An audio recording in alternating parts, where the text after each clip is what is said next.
G'day and welcome to another massive edition of the McDonald's Ballarat Football Netball League A-grade netball show. My name's Yeendy. I'm joined by Grace. Thanks for joining us. Thanks for having me. Now, a great round of netball that we had. We've only got a couple of weekends to go and the ladder is still taking shape, but we did see some big games. Yeah, it was a couple of big games considering we had a couple of teams with the bye last week. There wasn't as many games of netball being played, but still at a high standard nonetheless. Yeah, we certainly did. And let's talk about one of the big results of the weekend. It was over here at City Oval where we saw Redan and Darley have a massive battle.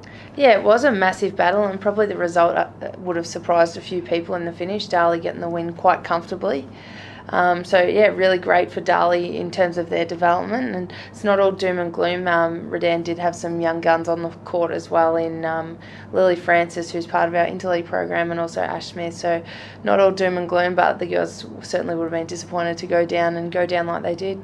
I think with Darley, it's probably not. It was the result that was coming, because even though they did push Sunbury Lions the previous week within a couple of goals, so I think they did show that endeavour to keep fighting, and obviously they were able to put it all together against one of the sides that obviously isn't a powerhouse like the Sunbury Lions outfit, and put on a good game. Yeah, it's good that they are getting some results for their hard work. It's been a long year for them, no doubt, and certainly if they were playing this sort of standard of netball earlier on in the season, I'm sure results would have gone more their way, but it is what it is, and they'll certainly have a good platform to build on from next season. We look at that game sort of being one of the turning points of the of that particular round, but I think Melton South, we talked up a big possibility that this could be the game that they could turn a few heads, and they turned it on against East Point in a stellar performance. Yeah, they did. Second time in consecutive wins for them over East Point, which is... They must match up well, don't they? They obviously match up really well. We've talked about Tanisha's factor in the game. She's obviously an outstanding goaler, and by all reports, East had more of the ball than what Melton South did. I think they had 13 more attempts shooting wise than what Melton did, but Melton were more accurate, and with that got the job done. Yeah, they certainly did. It was a fantastic performance, and certainly upsets the apple cart a little bit, doesn't it? Because East Point we're gunning for a chance to finish in the top two. Now that sort of upstages that. Yeah, East Point were the only team in the top six that didn't take the points for round 15, I think. So every other team in that top six takes 4, and East Point sort of come back to the field a little bit. Sebastopol flexed their muscles with a strong win over Melton, a game that we did expect. Yeah, Sebast obviously a good win for them. We expected it to go that way, but it's sometimes difficult getting 4 quarters of good netball together, but they did what they needed to do against Melton. North Ballarat City had a tough day at the office against Ballarat, like tough conditions out there. I know it was very, very blustery, but they did all right in the end. Yeah, they certainly did all right. Madison Salmon was outstanding considering the conditions, shooting 37 goals from her 40 attempts, but from all reports, Ballarat were just a bit short across the board in terms of their depth. They didn't have a few of their players that have played the majority of the season, so they struggled a little bit and ran out of legs in the finish. But yeah, another good win for North Ballarat City, and they're doing everything right heading towards the pointy end. Looks like they're setting up that dream qualifying final match with Sunbury Lions in week 1 of the finals, and I think that we couldn't have a better way to start that final series in just over a couple of weeks' time. Yeah, it is. It's very exciting. They're 2 really great clubs that have been good over a long period of time. They've got a little bit of a rivalry there, having played against each other in previous grand finals, and it'll be really exciting to kick off our final series with that kind of standard of netball. Sunbury Lions did have the bye as we turn our attention to round 16, and we've got a big game because it is Sunbury Lions taking on Bacchus Marsh at home. How important is this game? Yeah, it's hugely important. Obviously, Sunbury Lions,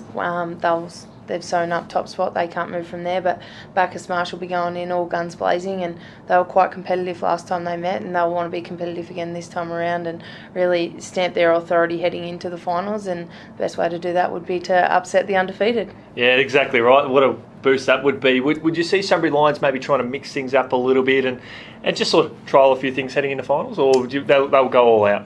I don't think they'll go all out. They've been sort of mixing it up throughout the season, and maybe not by choice. They've had injuries and they've had unavailabilities and VNL commitments, that kind of stuff. Yeah, so they have changed it up quite a bit. In previous years, we've seen a very set lineup, but they continue to get the job done no matter who's on the court. And I think Adam will start with his strongest team, obviously, but they'll be too strong for Bacchus Marsh, I think, no matter who they put on the court. You're spot on there. Speaking of too strong, I know Ballarat have had a little bit of a dip in form in recent weeks, but they've played some quality opposition. They take on Melton. is this a chance that maybe the Bloods could probably get one up over them, given that they, they've still been playing with a little bit of confidence, the Bloods, and the Swans have sort of been diving down a little bit? Yeah, the Swans have had a bit of a lacklustre last couple of weeks, and they'll certainly be coming out throwing everything bar the kitchen sink at this one. They're not going to want to go the last 4 weeks of this season without a win to their name. So Lisa James and her young group of girls will be looking for a bit of confidence. I think they probably are still the stronger team on paper, and I would expect them to get up, but certainly another good opportunity for Melton to find that first win. It was only a few weeks ago where we were hyping up the fact that Ballarat was still a genuine chance to slip into finals. Unfortunately, results haven't gone their way at their own cause and at the results of others, so they'll still want to show that they had plenty to offer should they have made finals anyway. Yeah, 100%. They're actually a really good team, and they've got a lot going for them. But yeah, that loss to Sebas a couple of weeks ago has probably started a little bit of a derail for them. But yeah, hopefully they can bounce back. Speaking of Sebas, they play host to East Point. This is a massive game for both sides. I think East Point, they'll be seething that they didn't get the job done on the weekend against a really good side in Melton South, who got one up on them, and well done to Melton South too on a terrific effort there. How do you see this one unfolding?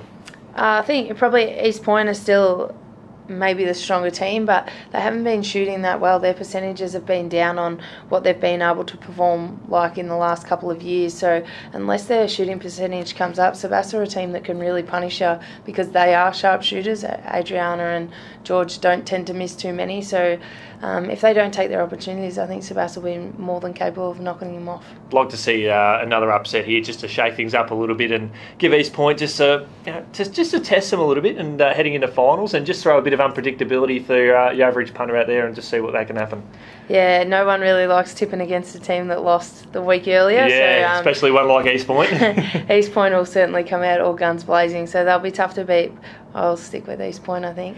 Yeah, I'm going to go for Sebas just on a hunch. And remember, Sunday afternoon netball, we've got some great action down at Windaree Reserve as part of the WorkSafe Game of the Month across from thanks to AFL Victoria. We've got Lake Windaree playing host to North Ballarat City in what will be a cracker in A-grade netball. Yeah, it will be a really good game. I would expect North Ballarat will be too strong again. They've just got so much class across the court. They're young, but they've got a lot of experience in finals and high-pressure netball. So North City will be too strong for me, but in saying that, Lake Windaree have certainly surprised everyone this year with how well they've been going and their ability to produce young, strong netballers and get them good court time and experience over the course of the season. Sensational. Very well done there, Grace. That's all we've got time for here on the McDonald's Ballarat Football Netball League A-Grade Netball Show. Thanks for joining us, Grace, and we'll look forward to catching up with you next week. Thanks for having me. See you then. G'day, welcome to another big edition of the Ballarat Football Netball League A-Grade Netball. You were going to say Maribor. I was. As soon as you did it, I was like, oh, are we though? Nah.